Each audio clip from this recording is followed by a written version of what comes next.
All right. Hello and welcome. We see a few folks joining in. I'm just give it a sec for everyone to connect and do audio and Zoom updates, and we'll get started.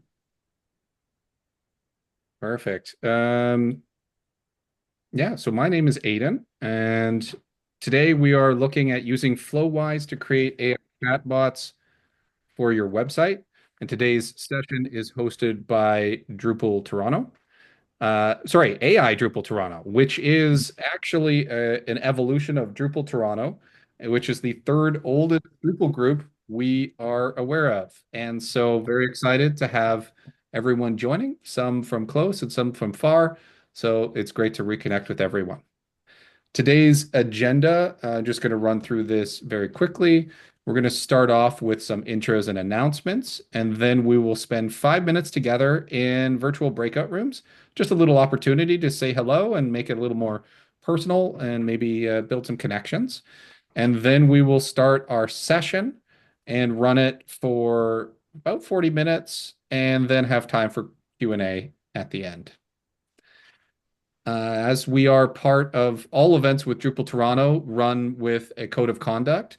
And so I'm just going to read this aloud. AI Drupal Toronto is dedicated and committed to providing a harassment-free experience for everyone, regardless of gender, gender identity and expression, sexual orientation, disability, physical appearance, body size, race, or religion. And so we expect all the folks that attend our events to adhere to these guidelines. And if anyone ever has a challenge or problem related to anything that is described here, please reach out to myself. My name's Aiden or Pierre, our co-organizer, and we'll work with you to resolve that issue. And just wanted to talk about the upcoming meetups. So we have a meetup virtual, and then this every month we have a meetup. One's in virtual and one's in person.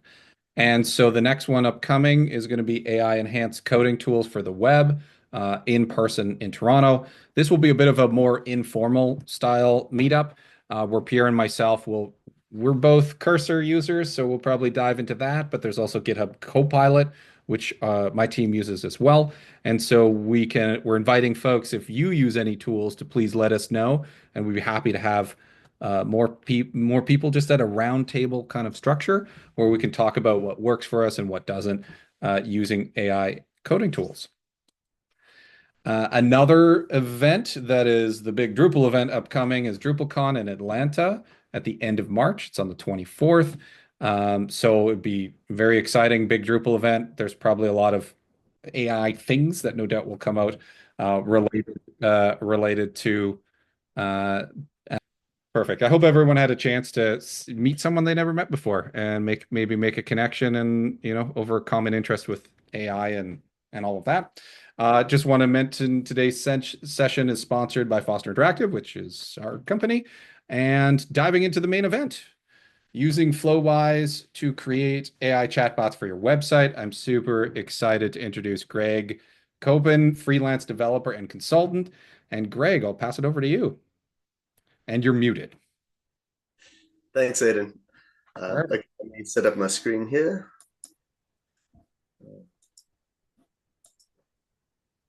Okay, let's just...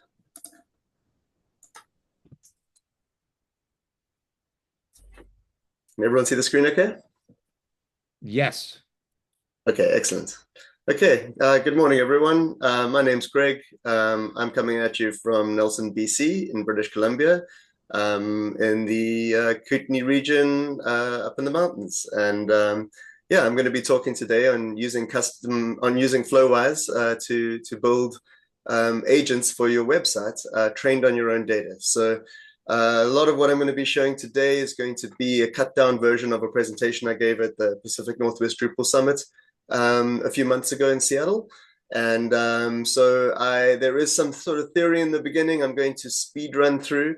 There isn't a recording of the full version of the presentation. So, there is a lot more detail given there. I'd like to try and focus this session on actually demoing a couple of different agents within FlowWise, just so you can get a sense of what the tool can and can't do. and also to give you a bit of insight into some of the developments in the tool since I gave this last presentation just 2 or 3 months ago. And being open source, it moves really quickly, and so there's been a lot of really cool new features and things added that I'm looking forward to demonstrating to you. So I wanted to start just first off. I've been a Drupal developer for 16 years and technology for 20. From South Africa originally. I'm living in Canada now. I've been consulting on and building AI agents for education, business, nonprofits, and e-commerce for the last 2 years. And Flowise has pretty much become the centerpiece of my tool stack.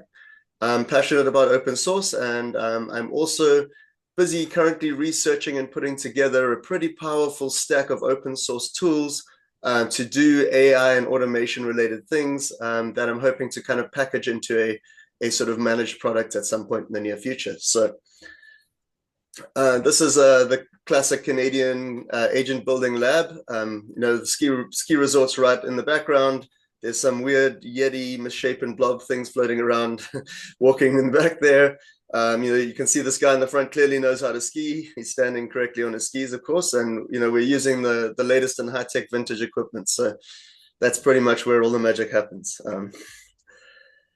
Okay, so as I said, I'm gonna zip through this fairly quickly because I did also come across something based on a prompt from Aiden yesterday that kind of had me up late last night, and I'd love to get to being able to demonstrate the sort of new version of something that started out as a bit of a proof of concept and is just a slightly more developed proof of concept. So let's zip through a few basic theory items. So firstly, what is an AI agent? So at its baseline, it's a software entity that autonomously performs tasks on behalf of a user or another program. Okay, so we've all probably heard by now, 2025 is the year of the agents, and there's all kinds of interesting developments within ChatGPT ecosystem where with operator and tasks where they're sort of starting to reach out of the box and be able to kind of bring you in to do things, remind you about things, go out and do things for you in the browser. And so that's the future we were promised, and I'm happy to say that Flowise helps to enable quite a lot of that, and we're going to keep having a look through and seeing how it does that. So I'm sure everyone on the call right now probably is already aware of what a large language model is, so we're not going to spend too much time on this other than to say that in this analogy, the large language model is the cake. It's the vanilla, it's the chocolate, it's the strawberry, it's the ChatGPT, the Claude, the Gemini, the Llama, and as of late, the DeepSeek. So, your base model, there's obviously strengths and weaknesses to each, and but that's a topic for another full presentation. So what I've been focusing on, and what Flowise is particularly good at, is fine-tuning your model, where you're taking the general purpose model, so let's say ChatGPT as an example, and turning it into a more specialized model, say one that's only trained on your own data and one that answers questions in a way that you define for it.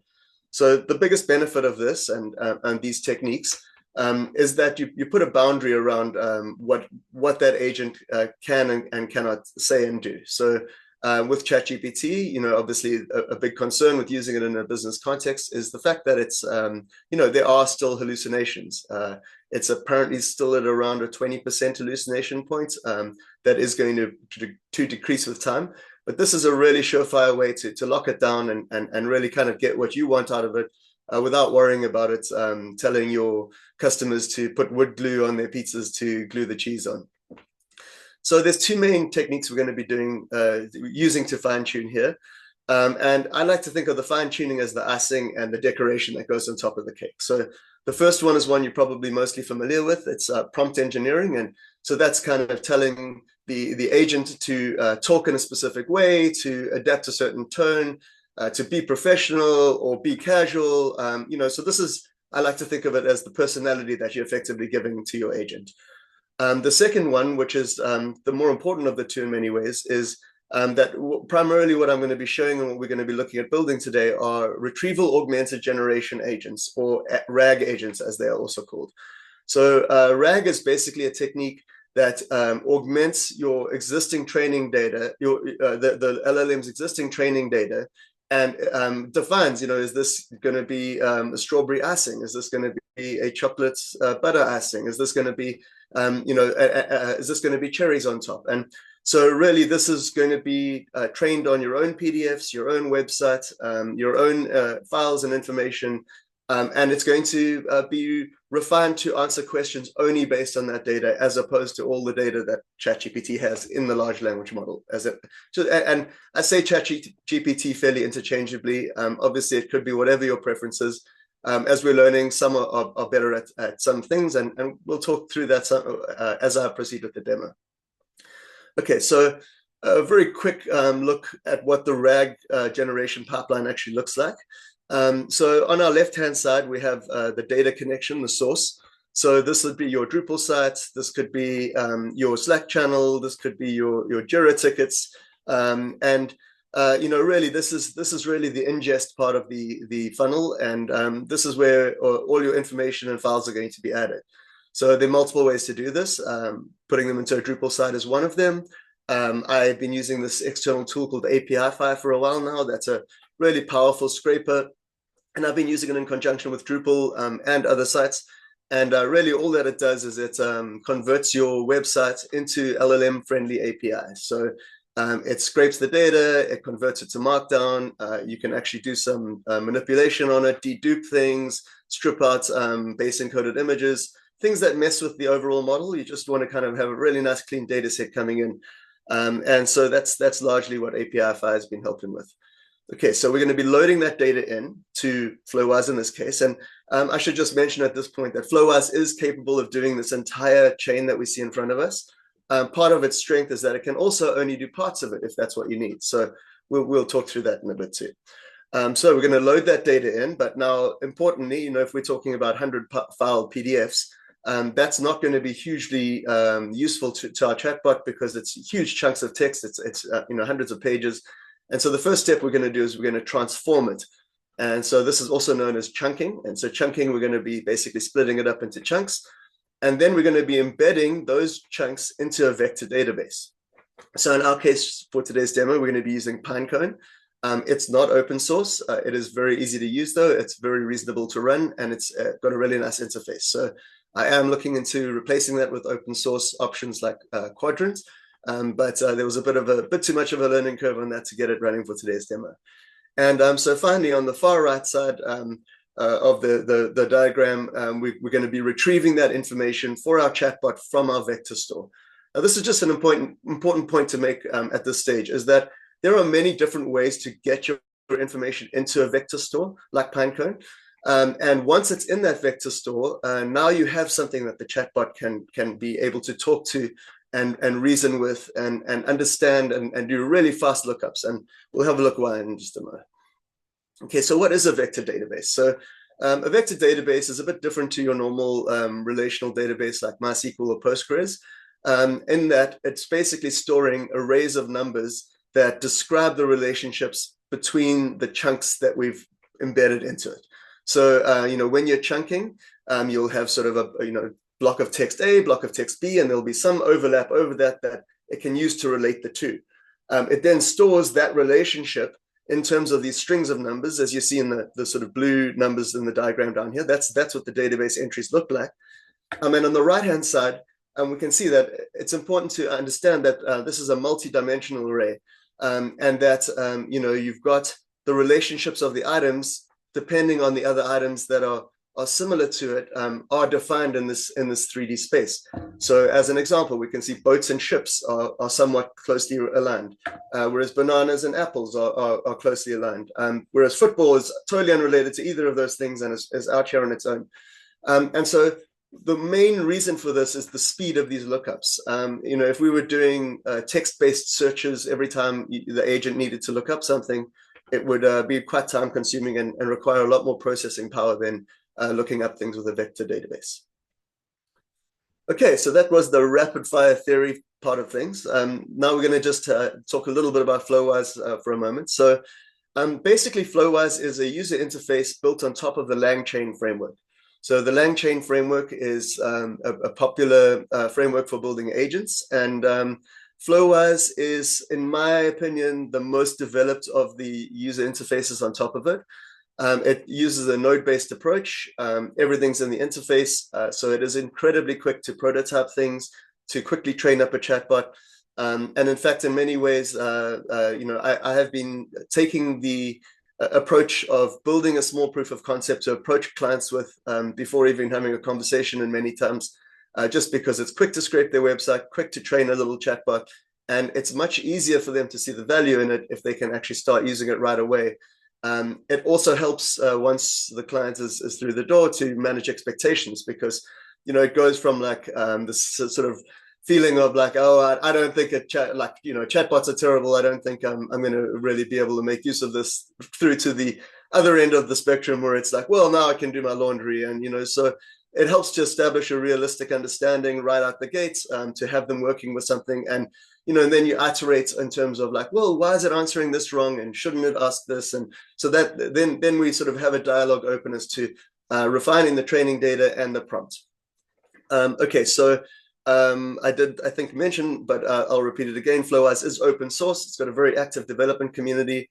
The speed of development with it is very fast. It's super easy to set up locally. It's just a node package. It's almost equally easy to set up remotely on your own self-hosting, and I'll talk to that in a moment. They do offer a cloud-based hosted version of it for $35 a month. Unfortunately, there is an endless waiting list for it, and I don't know anyone who's actually got past that waiting list yet. The hosted version does come with a few extra debug tools that you don't get in the locally run or self-hosted version, but there are other tools you can use to do the same thing. So I'm a big fan of self-hosting, and let's go through a little bit more. Something to also mention, something that's really powerful about FlowiseAI is that it's one of the early adopters of multi-agent frameworks, and being able to build multi-agent teams. And that's what I'm hoping to demonstrate today. So let's get on with it. Okay, so let's snap out now. And just before we actually jump into full demo mode, I just want to introduce a tool that I've recently come across that's incredibly powerful. It's called Coolify.io. And it's basically a self-hosted open source alternative to Vercel. So it's a platform as a service, and it comes preloaded with all kinds of great open source. And so you set it up on one VPS instance, and then you can use it to manage other VPS instances, or even home servers. And all you need to add service to it is an SSH key. And as I said, it comes preloaded with all kinds of awesome open source tools.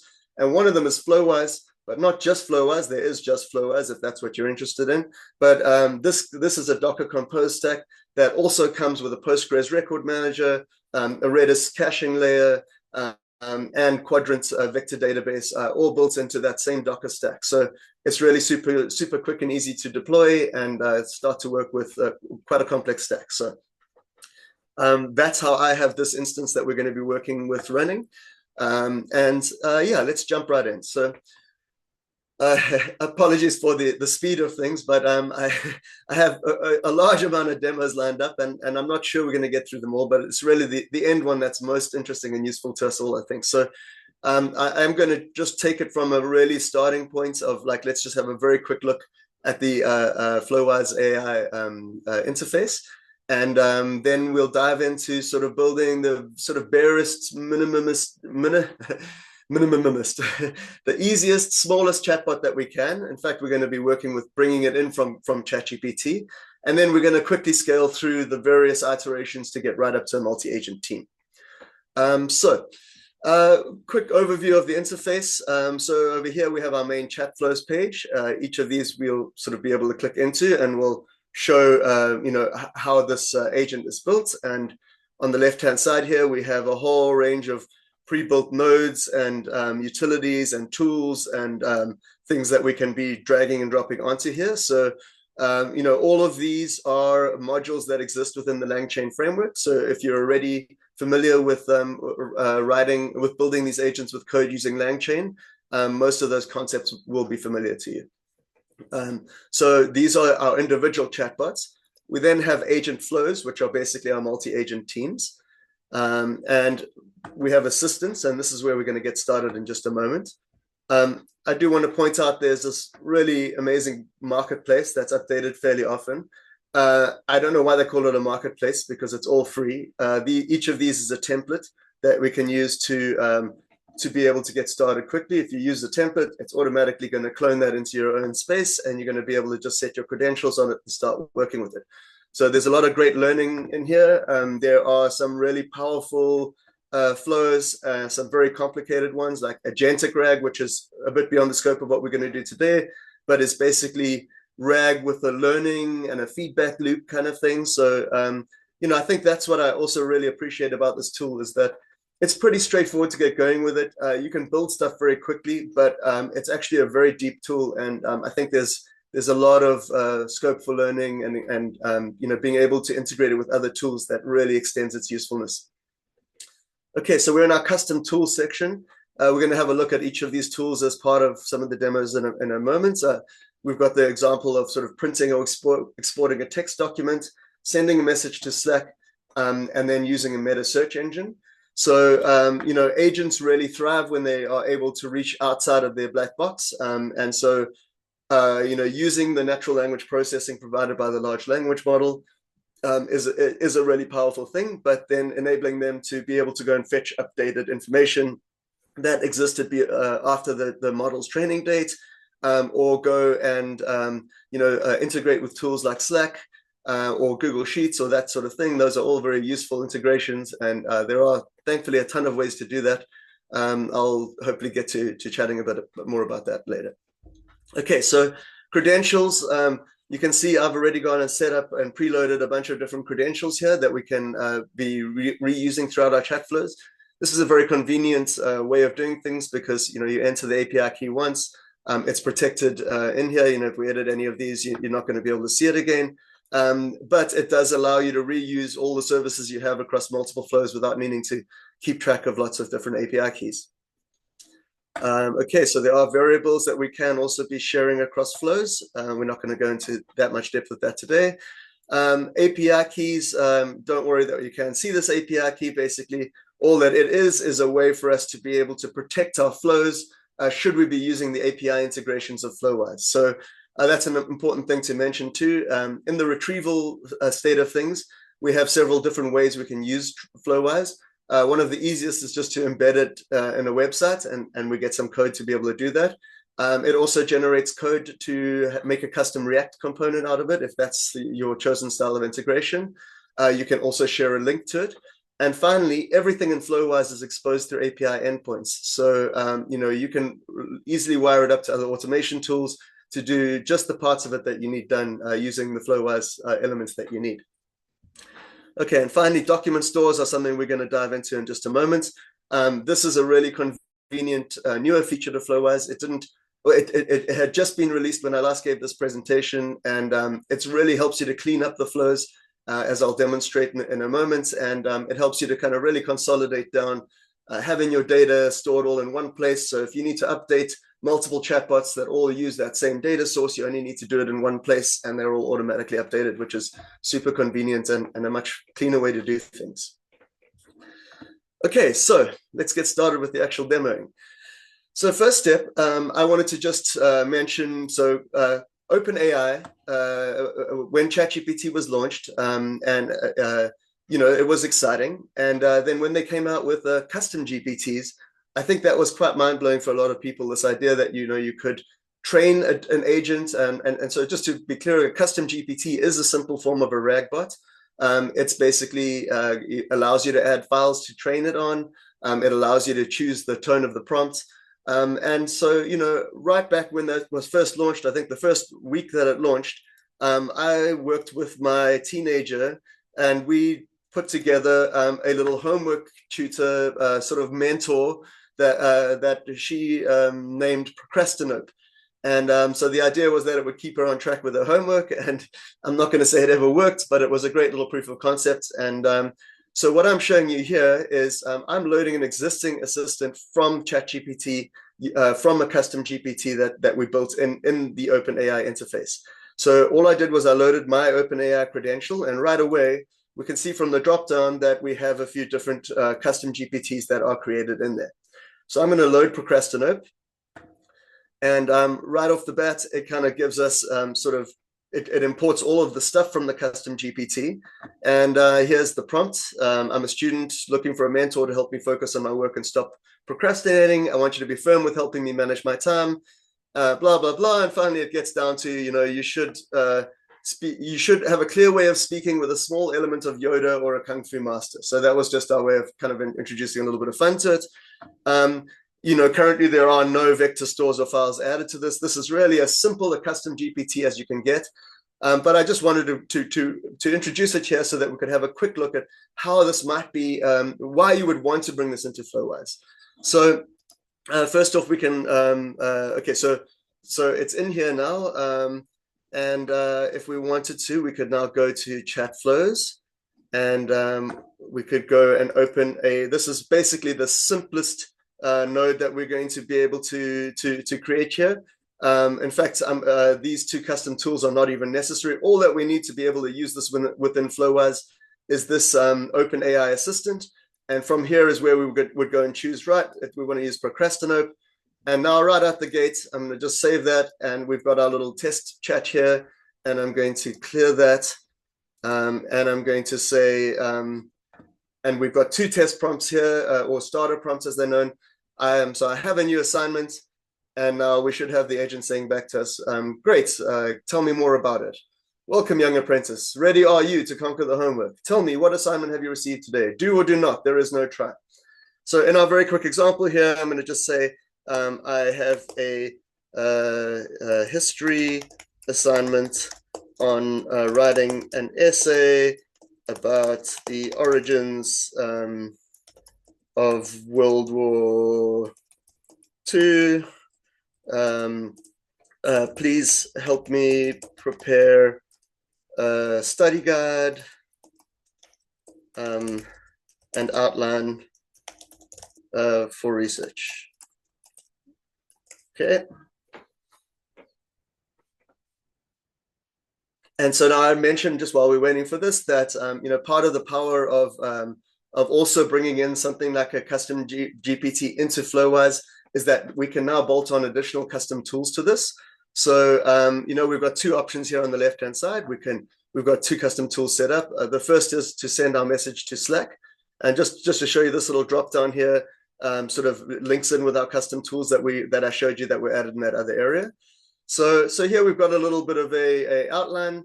And so, let's say I tried to get out of it now and say, great, let's watch some TV. As most teenagers will do, that's the homework done. ChatGPT sorted it out for me. And so now, if it's following its prompt guidelines, it should sort of gently try and guide the student back. So, distraction TV is, focus we must on the task at hand, your assignment. Once your study guide and outline are complete, to TV we can turn as a reward. Now onward we go to schedule your tasks and begin research. Okay, so let's say now we actually, are not a normal teenager and we listen to what's been communicated to us. So now I can say, okay, great. Well, I want to use this external tool here. So to say, okay, please export the study guide we just made to a PDF. Okay, so now as an example, this functionality does not exist within FlowiseAI. It uses JotaPad, I think it is the external service. This is one of the tools that were in the marketplace. I just had to sign up for it and give it an API key. And then it should hopefully generate us a PDF of the study guide we just made.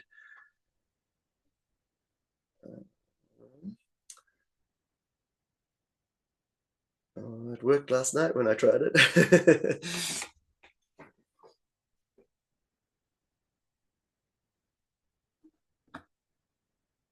Okay, let's maybe leave that for a moment. And okay, there we go. Your study guide for the origins of World War II is ready, neatly organized into a PDF. You can download it here. So if we open that, we've now got a nicely formatted, easy to print outline of what we just established in ChatGPT. So now we could also say, tell Mom in Slack that we are making progress. Okay. When I was testing this last night, it did a couple of times say to me, no, we're not ready to report to Mom yet. Keep going. Okay, hi Mom. Just wanted to give you a quick update. We're making progress. Sorry, it's on the left-hand side here. We're making progress on the history assignment about the origins of World War II, a study guide and outline for research already, onward and upward. Okay, so there we were able to integrate with 2 external tools quite quickly, all just using a custom GPT that we created a while ago. So now let's say we wanted to put this on our website. So now this is the underrated superpower of FlowiseAI, in my opinion. Custom GPTs, I immediately kind of stopped experimenting with and started to learn FlowiseAI because I was frustrated by the fact that you couldn't get them outside of the ChatGPT ecosystem. If you're not aware of it, if you share a link to a custom GPT now, all that it will do is it'll open it in the ChatGPT interface, and so there's no way to actually embed it in a website that might have greater context about why you would be using it. Like maybe there's some FAQs, or maybe there's how to use it effectively, or there's some more information on the training data. You get this generic ChatGPT interface, which admittedly is very convenient to have them all in one place, but it certainly doesn't satisfy every use case. So here we're going to look at this tool up here where we have all of these different ways that we can be embedding this. So the first and easiest is just in a pop-up HTML window. So let's assume for the sake of this audience that it's a Drupal site we want to put this in. We would just copy this code, or we would copy this code with all of the configuration in, the background colors, the styling, the terms and conditions, the avatar images, the welcome message, and so we would copy and paste this all into a Drupal block, and then you can go and adjust it as you need to and place it wherever you want on your website, and right away it's going to work. So there are also ways to use it within Python, ways to use it within JavaScript, ways to use it with curl. There's the very simple share chatbot where you can actually just copy a link and paste it into, share this directly with the clients. And here we go. We've got sort of this now in its own entity. So this is great to just kind of like, provide your end user with a way to be able to very quickly start using and testing this chatbot. And so, yeah, all without doing anything more than making a custom GPT. Okay, so that's the sort of simplest level we're going to be able to go in terms of creating one of these. Let's look at one level up from that. So one level up from this, that is to use this assistance interface, and we're going to go and make a custom assistant here. Okay, so I've already set one up for the sake of motoring through, and so we have the Acme Widgets copywriting assistant, and so we can see we don't have any of the node-based interface. This is a really nice, straightforward way. Like, so this is assuming you don't have a ChatGPT account. Maybe you prefer using Claude. And so here we have, and from here you can choose a whole range of different models, but we're going to be using Claude's for this. And we have a very basic prompt here saying you're a copywriting expert and should craft engaging copy using supplied documents as a guideline and making sure the company's brand voice matches. We are going to turn this into something more expansive in a moment. I just wanted to start with something simple just to explain the idea. And we can see down here we have these document stores. Okay, so we're going to jump out now, and we're going to quickly, I'm going to show you how we make a document store, because this is fundamental to the idea of retrieval augmented generation. And so all I've done here, and I'm actually going to delete this, and we'll go and create this from scratch. So I'm going to add a document loader. I'm going to add a text document loader. So you can see there are all kinds of options there: PDF files, CSV files, external APIs, a bunch of external services, Notion. So all of that's preloaded for you to be able to get stuff in here. And so I'm just going to load 2 markdown files that I made here. The first is some copywriting guidelines, and the second is a brand voice. Both of these were just generated for Acme Widgets by ChatGPT. And so I'm going to go and say here, because we know this is a markdown file, I want to do this to a markdown text splitter. So these are the chunks we talked about earlier. So these chunk sizes are going to be about 1,000 characters, and we're going to set the overlap on each of those paragraphs to be about 100 each. So I'm going to preview. Let's just see, is this looking good? Okay, great. We can see these are the chunks. It's going to create 9 chunks for us. And so let's say I'm happy with that. I'm going to process it. We have that yellow for a moment. If I refresh there, now we've got it green. So this is what happens. This is useful because if you are querying an API and there are updates, you can really just keep running this and it'll be pulling through anything new from the API. Again, this is also API driven, so you can set a cron job to update this once a day, or this is or update it when someone adds a line to a Google sheet, or something like that, right? So we're now going to go and look at upserting our chunks. So upserting is a fancy word for inserting our vector, inserting our chunks, and not just inserting, but inserting and encoding using a text embedding model, in this case, OpenAI, into our vector database. So we have this very convenient 1, 2, 3 punch here of defining our embeddings model. So we're using text embedding 3 small model. Defining our vector database, so we're using Pinecone here, and we can see our Pinecone index is copywriter. I'm just going to quickly jump over here to show you we have this set up in our Pinecone. We have copywriter index set up, and we don't have any records in it yet. So we're going to use the Acme namespace, and finally we can connect up our Postgres record manager. As mentioned earlier, this is spun up at the same time that we deploy Flowise. And all that this does is keep a track of all of those chunks, so that if, let's say, we went and updated that text document and uploaded a new version of it, or we deleted some things from it, it's going to be able to, like, these are basically a simple flat database table with hash chunks, so that it knows, like, if we run that upsert again, it mustn't reinsert the elements that already exist. So this basically prevents duplicates. So I'm going to run an upsert operation here. Now it's only 9 chunks, so that took a very short time. It shows us what we added there, and so I'm going to close that, and we're going to have a quick look in Pinecone. And if I refresh this, we should see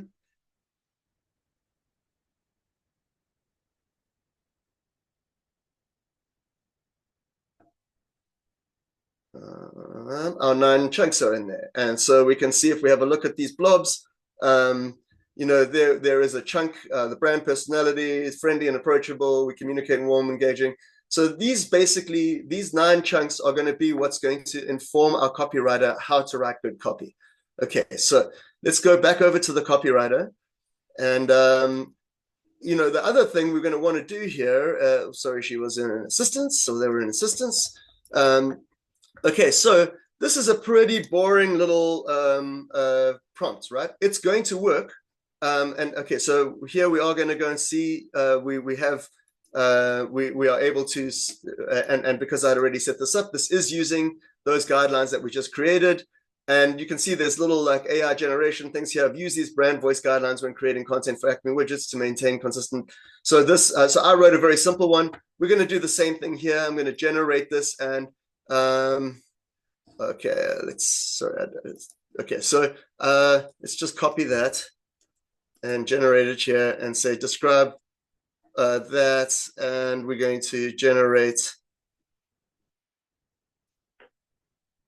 and so this is actually the more automated way of doing it than I was going to show you. So if this doesn't work, I'll show the way I was intending to, but okay, no, that worked great actually. And so here we can see it turned our Euro expert copywriter, it gave it a whole lot of other information here, and it basically gave like a whole lot more information in terms of the brand guidelines, the outputs, maintaining brand consistency. So let's give it a try with this and see how things look. So we can see we've got nothing in here. So I'm going to say, I need a introduction written for a landing page, releasing the new super widget, and targeted at parents of young children, and mentioning how it can save 5 hours a week. Okay, so, oh, okay. Okay, so I think there was some extra structured format stuff out of here. I am going to quickly just take all of that out. I'm going to copy and paste in the one that I made, which I basically did using a similar technique that I'm actually, you're going to just have to trust me on this right now, and I'm going to show you how we did it in a few minutes. So basically this is an updated version of that. Let's just save it. Let's try that again. It looks like it's looking for a tool of some sort there. So I knew to add a couple of extra things here, like um, targeted at parents of young children, and saving this much time, because when I just said write me a blog post for the launch of our new product, it basically, following those copywriting guidelines and brand guidelines, it said, well, who's your target audience, what's the name of the product, what are some tangible benefits. So I've just shortcut a few things here, and so I can help you create a compelling landing page, introduction for super widget targeting parents of young children. Based on the brand guidelines, here's the copy. So imagine having an extra 5 hours every week to spend with your little ones. The new super widget makes it possible. As a parent, every moment with your children's precious. That's why we've designed the super widget to handle the time-consuming task. So importantly, this is only trained on those 2 markdown files. So if I go and ask it something unrelated, like what's the weather, it should tell me, like, I'm sorry, I have no idea, and so this is how we can really manage. You see, I apologize, I don't have any tools or functions that can check the current weather. So then do you want to write some weather related content instead? So, what this does is really keep it on point and focused on the idea of what's in those documents and what its role is. And again, you can also go and embed this in your website, share it as a link. That external API I showed you earlier, this is where that external API key, this is where you could go and protect it with a key. But yeah, so that's, I would say, is our next step up in terms of agent building, in terms of building an assistant. So we built one from custom GPT. We've now built a simple one here. So now let's go start looking at the slightly more complex ways of this. So we're going to go over to normal chat flows over here. And I'm going to show you, and not necessarily go through an extensive demo in each of these, but I just want to show you how they built and how the building has improved. So now we're going to be talking about a RAG bot that is a simple web scraping. So in this case, I'll just quickly explain what the nodes are. We've got our Cheerio web scraper over here. So this is currently looking at FlowiseAI, and would now go and scrape the links from there. We can manage the links, and we can manually add links and set things like how deep it scrapes. Bear in mind, this is only for quite simple use cases. You don't really want, you don't have the option to exclude links here. You don't have the option to target specific divs. You don't have the option to sanitize information, convert to markdown. So this is where, if you have anything other than a really simple site for this, I would recommend using something like API-Fi or writing a custom script using Playwright or something like that to do the scraping part of things. But so just for the purposes of explanation here, we can see there is our text splitter. It's wired up to the scraper. It's going to be embedding into our Pinecone database over here. This is going to have defined those OpenAI embeddings that are coming in there. And finally, we have our conversational retrieval QA chain, which is just a fancy way of saying our chatbot. And it is linked to our Pinecone database. And finally, we are using OpenAI's chat node there to be powering the chat model for the chatbot. So you can see basically this does all, this is very similar to what we just looked at. But what we just looked at was all really nice and compact and easy to do in a simple interface. And so, I would suggest if you've got quite simple needs to start there. This node building is really powerful, but it can be a little bit overwhelming at first, especially when you consider how much more compact things can be using that assistance interface.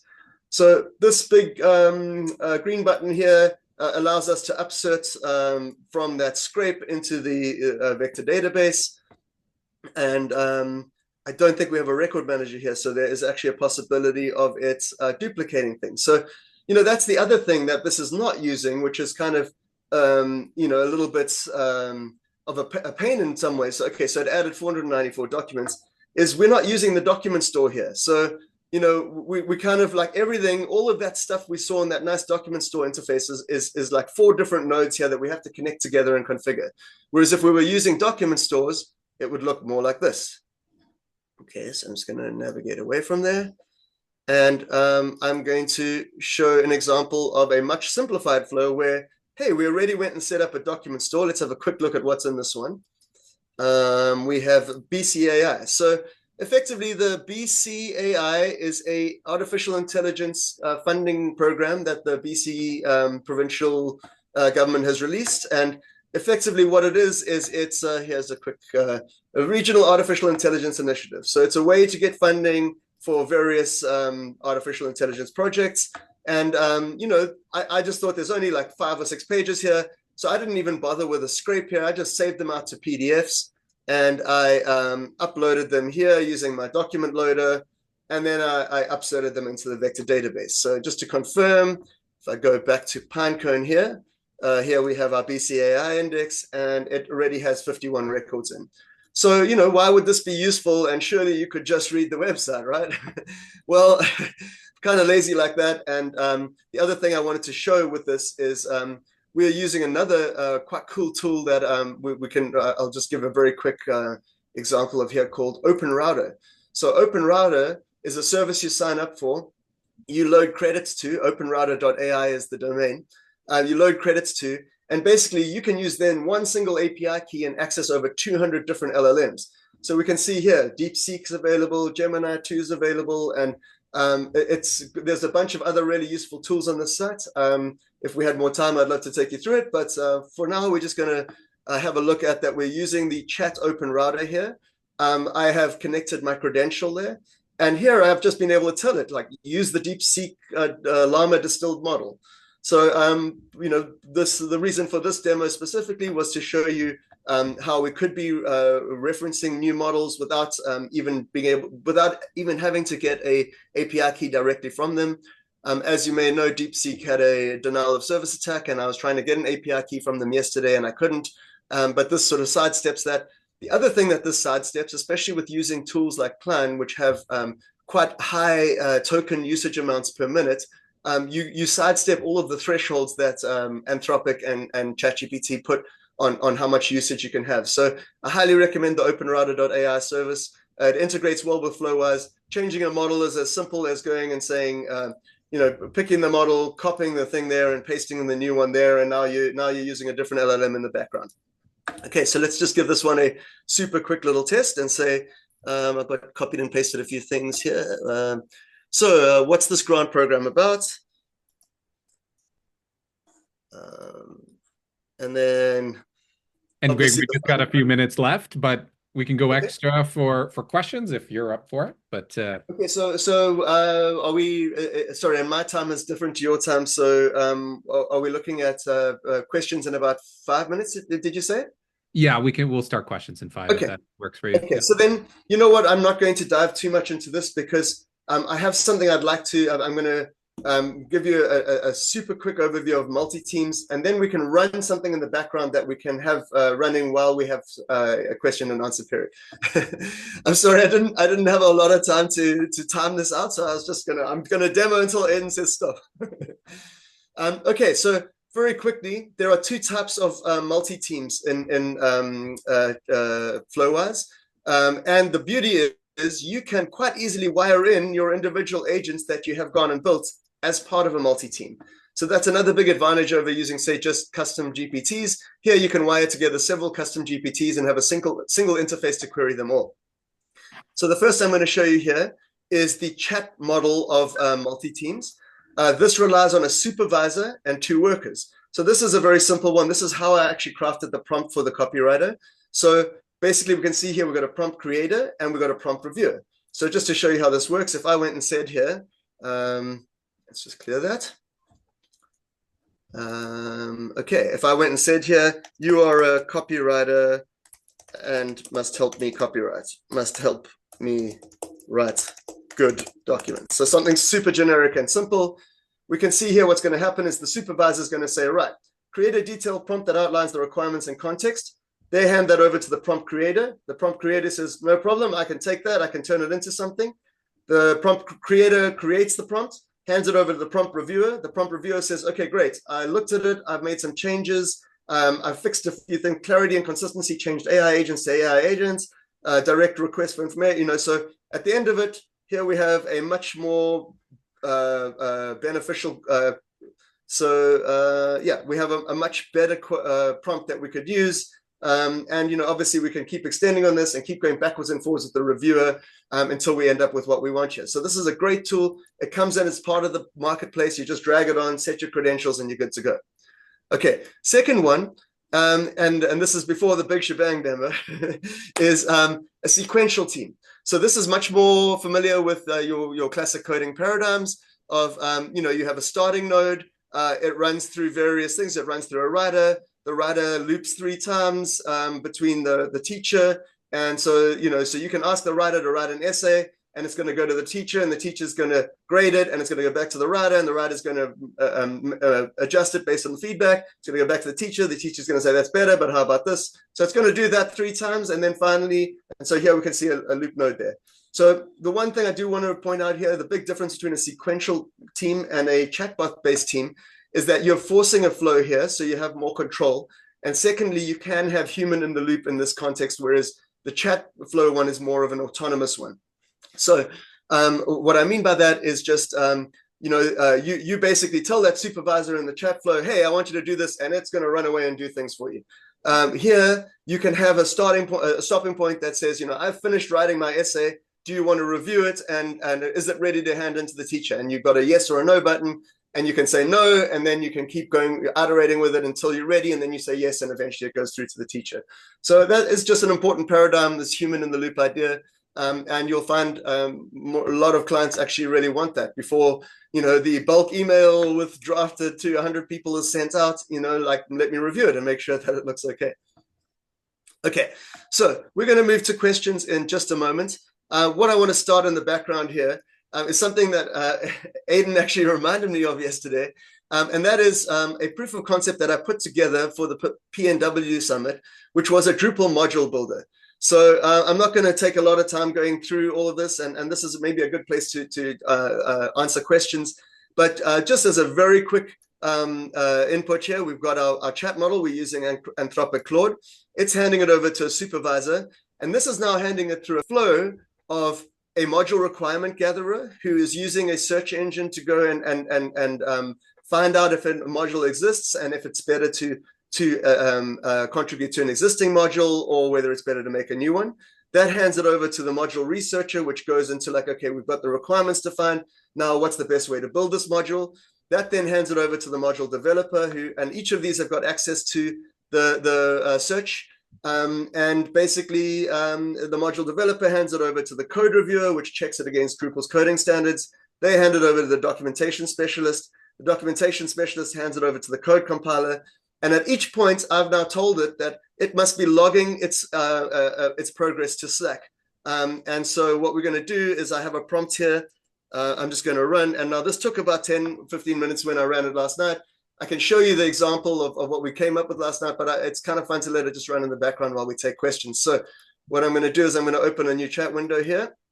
I'm going to make it full screen. Okay, I'm going to clear the current chat.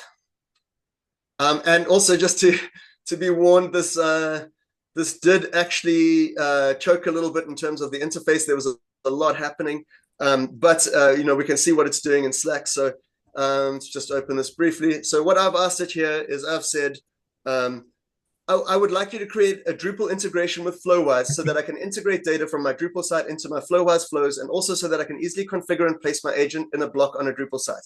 I'm open to looking at the possibility of integrating with the current Drupal AI module, for example, allowing it to use my FlowiseAI chat flow, but also would like to be able to use FlowiseAI without requiring it. Please research, plan, and build a module like this. Okay, so let's let this run in the background here. And I'm going to actually put Slack kind of over here so we can sort of see it as it progresses. We can sort of see its progress. We can see it reporting in. And so yeah, in fact, we can so we can follow along in 2 different places here. On the left hand side, is it going through its flow? Something I did notice is actually based on my last prompt. In this case, it no longer output the sub. Each kind of worker module's output to the main thing. It just put it to Slack. So it was kind of an interesting thing. And then the other thing which I noticed this morning, which is pretty much the last thing to share before we go to questions, is I'm using the spider.cloud. It's an external meta search API. And it actually showed what pages it was going and researching, how it should be building this module based on. And so we can see it's going to the FlowiseAI GitHub. It's looking at a detail of building it's the detail in the new Drupal AI module. It's looking at docs on using the FlowiseAI API. It's looking at concepts on building on object-oriented configuration in Drupal. AI tools in the ecosystem. So we can see it's actually going and doing a fair amount of stuff. So we've got our first update on the right-hand side here. Starting requirements gathering for the Drupal FlowWise integration module. I'm just going to try and make that bigger. So yeah, it's in its requirement gathering stage. So I'd be happy to open the floor to questions now, and we can just kind of keep an eye on what's going on in the background there. And yeah, we can see the module requirement gatherer had its first successful step. It sent a message to the Slack channel, and if we wanted to see what these tools are doing, here we can actually see where it's gone, and it's learning about the Drupal AI module, so it can figure out whether we want to integrate with it or not. Okay. Whew. Wow, thank you so much. That's amazing. I'm just a little like overwhelmed with the awesomeness that you've been showing. So yes, anyone who's on the call, feel free to pop off mute and go ahead and ask a question, or if you prefer, type it in chat, and we can read it out on your behalf. I have a question here. Yes, sure. So what is the best way to get started with FlowWise? So I was talking to Aidan when he first saw your talk, and then he sent to me, and then I said, okay, I'm gonna get into it. And then I saw, so we have the hosted version, the $35 a month, right? Mm-hmm. Trial version, and then you have the self-hosted. So let's say I want to start experimenting with it. What would you recommend? So best just pay the $35, for a couple of months, keep playing with it, or the self-hosted is pretty straightforward? Well, the bigger challenge with the hosted one is just that there's a huge waiting list, and it seems like very few people are getting through it. So there is a good little hack I learned about this recently. If you just want to get up and running and using this right out the gate, there is a guy, he's a South African, Leon van Zyl, on YouTube, and he does a really excellent, he's known as the GOAT of FlowWise training. He's recently put together about 2 weeks ago a FlowWise masterclass. It's an hour and a half long, and he literally takes you through setting it up locally, through to deploying it on render, and he also gives a referral code to skip the waiting list. So that's a really important part of if you do want to use the hosted version.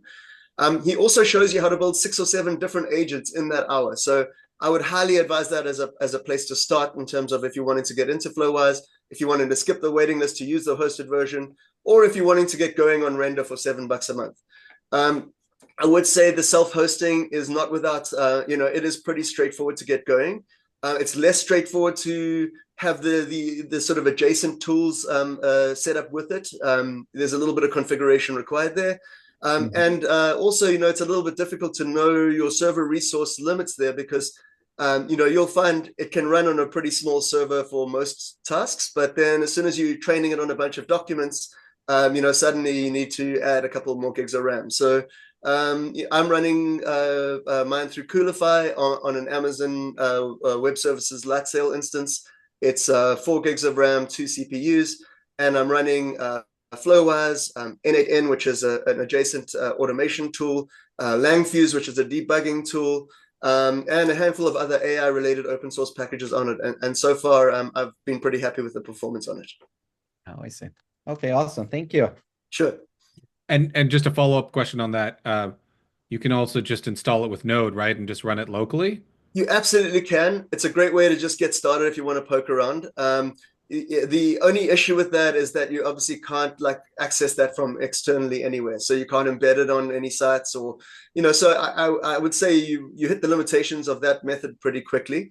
I did want to point out actually, and I'll post it into the chat, I have a link tree set up here from the original presentation. And in it, I actually have an AI agent. I have an open, that's not it, sorry, the FlowWise playground here. So I have a FlowWise instance set up on fly.io. It's got a couple of samples, including the one we built for the Pacific Northwest Drupal Summit, and that prompt engineering one that I just showed, and the first version of this Drupal module team. So if you do want to go and dig around, feel free. There's no credentials needed. You are using my OpenAI ChatGPT credentials, so don't hammer it too hard. But I sort of take it down every couple of months between sessions. But if you want to just go and explore FlowWise in your own time, please feel free to do that. Let me post this link. There is also a link to the original presentation that's got a bit more detail in, as well as a bunch of the tools that I've mentioned here, and actually, and also my contact details down at the bottom here. So I will add a few more links to this of some new tools that I've been using and possibly to some of those demos we looked at today. So yeah, I'll do that after this, but let me just share this in the chat for now. So I'm really surprised that you could run this with just 4 gigs of RAM. I guess most of the compute is on the AI side rather than the FlowWise UI. Absolutely. Yeah, really cool And you know, stuff. I've been running it on FlowiseAI, I mean on Fly.io, like micro VM instances with 1 gig of RAM, and you know that's also a good option. It's, you know, you do kind of hit limitations when you're upserting documents, but other than that, it works great. And you've got the added advantage with Fly.io of being able to automatically suspend the machine so that it only, you know, you only spend when it wakes up when someone's using it. So it works pretty good. It's a little bit more to set up. And what I found is it's deceptively cheap to free when you're developing, but as soon as you deploy and people are actually using it, they do charge for traffic and other things. And so it does scale up a bit quicker. That's what I do love about Coolify is it's on your own VPS instance. The costs are really predictable and managed, and you can always scale it up if it is battling. So I've got a question. The when you uploaded the RAG data from PDFs or whatever, you had you know, it had a character limit of 1,000, and then the default overlap between the chunks it uploads, yes. it was defaulting to 200, and you changed it to 100. I'm just so obviously that puts a lot. The more the overlap, the more duplicated data is floating around That's true. your vector database. So that's why you would want that overlap to be, or what, anyway, what goes into that consideration, and like what, I just don't know how to begin to decide what overlap is the right amount of overlap. With say we're uploading, we'd be working on something like a knowledge base, you know, with many more documents than 10, but hundreds of documents. Absolutely. So sorry, I got a bit distracted there Yeah. with all the things on the screen. So sorry, please just phrase the question again. What is how do you decide what the overlap number What the should overlap is? be Sorry. when Okay. you with regards to like you know, so vectorizing your, let's say, PDF or markdown data, what, I guess if you was PDF, you go to markdown anyway and then vectorize that data as sort of steps. What Completely. yeah, how do you So decide the good overlap? thank you for the repeats. So basically, I normally just default to 100 character chunk overlap. I don't have a very good reason for it. It's kind of a force of habit. I've sort of just been doing it since I did some early experimenting with it. Mhm. You do within FlowWise, there's actually, and that's something that's really nice about that document store is you can try different chunking strategies, and then you can actually preview what the chunking is going to look like. So, Yeah. you know, generally, like, you know, and what's nice about Markdown is if you're chunking based on the sort of like headings, then you're getting sort of, you know, everything that's relating to that heading attached to that chunk. And then Yeah. the overlap is just like what becomes before and after it. So it's quite a good way to iteratively experiment with it to try and get what that magic number is. Generally, though, I have found working on 1,000 character chunks with 100 character overlap gives pretty good results. I found there was too much duplication when you have too much overlap, and you also have less chunks. So you know, I kind of feel like sort of more chunks distributed but still related is a faster way for the model to be able to access it. But that is not tested and confirmed. Cool. Thank you. Sure. Perfect. So just before we jump on to the next question, I just want to point out here we've got 5 new messages in our Slack channel. So let's go and have a very quick look at what's been happening. So the initial requirements gathering report analyzed FlowWise's capabilities and Drupal's AI ecosystem. It established some core integration requirements, configuration management, block plugin, optional integration with Drupal AI module. It established our key features. It defined what's going to be in the administration interface. It defined some technical requirements. Then that handed it over to the requirements gathering. They analyzed it and you know, a little bit more detail on some of that stuff. Keeping going down now, including things like security considerations and documentation requirements. Then we hand it over to and something that's kind of interesting to note with regards the chat team flow is that it like, you know, when the developers started and they've defined the plan, they actually say, okay, the documentation can start in parallel. So, you know, it's not necessarily going one after the other. It can actually start various things at this. So here we can see it's defining what the components of AI module compatibility are. This I thought was super cool. It breaks it down to stages. Phase 1 is a standalone integration. Phase 2 is the AI module integration. So, you know, what I've been learning using Plan and other sort of AI code generation tools is so much of it is about the plan. If you give it a good plan up front, your quality of your code that it writes is going to be that much better. So finally, you can see after all of that, only now is it handing off to the module developer to begin implementation. So we'll let the module developer carry on its way. But yeah, are there any more questions?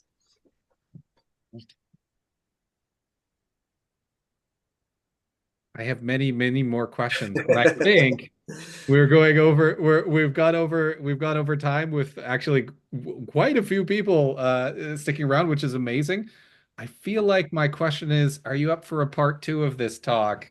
You know, sometime in the future. So don't have to answer that. Oh, that's the hot seat. I absolutely am, because you know what I've realized is Flowise is really one part in this tool chain, and using it in conjunction with another tool like N8N really provides a lot of automation capabilities to it. And you know, if you look on YouTube, there's a lot of N8N and Flowise kind of tutorials of people sort of saying this is the combination. And because we're not going to be around to see our actual Drupal module be generated, I just wanted to scroll down to the end of last night's effort and just show you how long it kind of goes on. Well, actually, sorry, it was this one. Oh, is it still working away on? Oh yeah, no, it's only now handed it off to the code developers, so we're still a way off.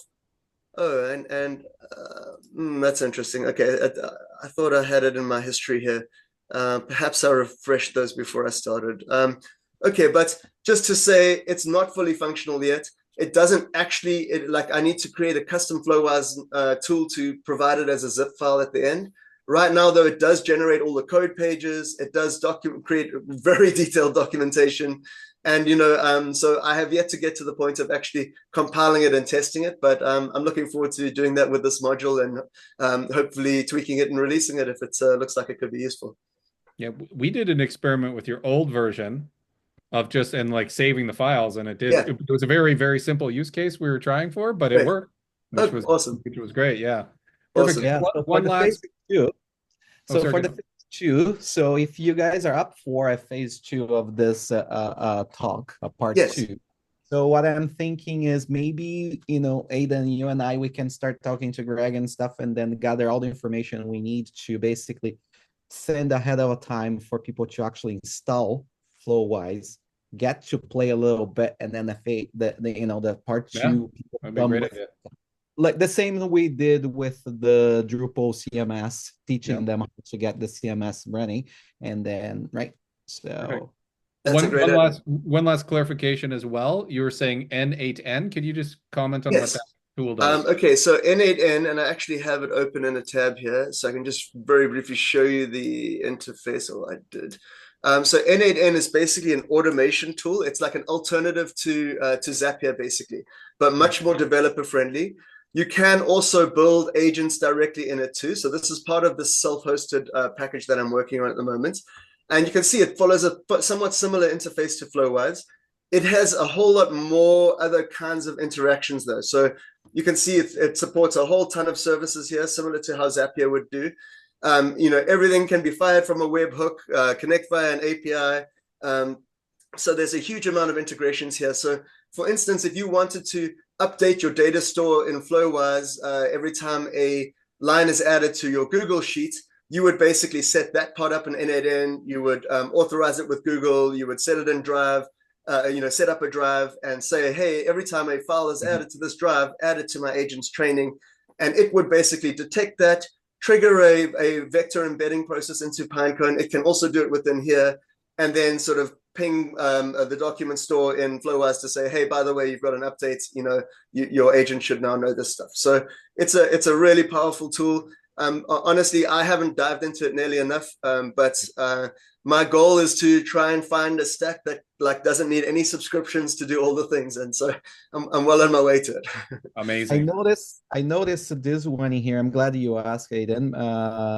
That a lot of people like the more hardcore kind of automation developers slash that are doing stuff. So they started kind of migrating from the make.com into 8 and 8. Absolutely. Yeah, right. So that's the way I'm feeling. So do you find that is more like kind of the automation plus? Yes, absolutely. It's more powerful than Zapier and Make in that sense. It's maybe a little less user friendly. There's definitely a bit more of a learning curve, but it also has the benefit of it's also based on LangChain.